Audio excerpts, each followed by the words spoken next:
Hello. जरा उठकर घड़ी में देखो टाइम क्या हुआ है। तुम्हें याद तो है ना? उसका मॉक एग्जाम का रिजल्ट भी बहुत अच्छा आया है ना कि पावर जाग गई। तो क्या आप अपनी तरह उसे भी एक हंटर बनाना चाहेंगे? कभी नहीं। मॉन्स्टर्स बढ़ रहे हैं, डंजन्स और ज्यादा डेंजरस हो रहे हैं, और सुंग जिनवू अब सिर्फ हंटर नहीं, एक राज छुपा हुआ मॉनर्क है। जिनवू की पावर इतनी बढ़ चुकी है कि गवर्नमेंट्स उसे नेशनल थ्रेट समझने लगी हैं। वो अब एक आर्मी के बराबर है, सिर्फ अकेला। दुनिया के बड़े देश अमेरिका, चाइना, जापान तो उसी हायर करने की कोशिश करते हैं, मगर जिनवू किसी का गुलाम नहीं बनना चाहता। जेजू आइलैंड, जहां एक एस रैंक गेट ने पूरा आइलैंड मॉन्स्टर्स से भर दिया है, अब तक 4 रेड्स फेल हो चुकी हैं।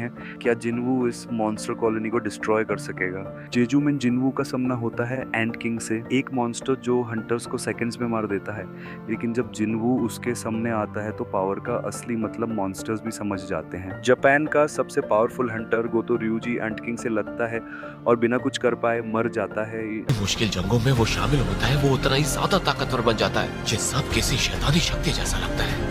लेकिन जिनवू आता है और पूरी शैडो आर्मी के साथ बैटलफील्ड पलट देता है। जिनवू ने अंट किंग को डिफीट किया और उसे बनाया शैडो सोल्जर, जिसका नाम रखा बेरू। वो मैं ही हूँ जिसने तुम्हें मारा था। क्या तुम फिर भी मेरे गुलाम बनना चाहते हो? आपने मुझे मारा नहीं, बल्कि मेरा उद्धार किया है। आप ही की बदौलत आज मेरा नया जन्म हुआ है। मेरे लिए इससे बड़ी खुशी की बात और कुछ नहीं हो सकती। मुझ पर एक एहसान करना, मुझे एक नया नाम देना।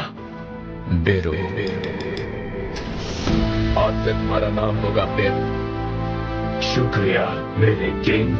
अब जिनवू के पास है एक रॉयल लेवल शैडो जो आर्मी डिस्ट्रॉय कर सकता है। इस दौरान जिनवू को मिलती है अपनी असल पहचान का क्लू। वो सिर्फ हंटर नहीं, वो बन रहा है एक शैडो मोनार्क, एक पुरानी जंग का हिस्सा। एंशिएंट बीइंग्स थे मोनार्क्स और रूलर्स, एक पुरानी कॉस्मिक वॉरमैन है। जिनवू के अंदर जो सिस्टम था वो असल में एक रूलर की पावर थी। एक शॉकिंग ट्विस्ट, जिनवू का फादर जो सालों से मिसिंग था वापस आता है, लेकिन वो अब इंसान नहीं रहा। उसका भी ताल्लुक इस वर्ष से है।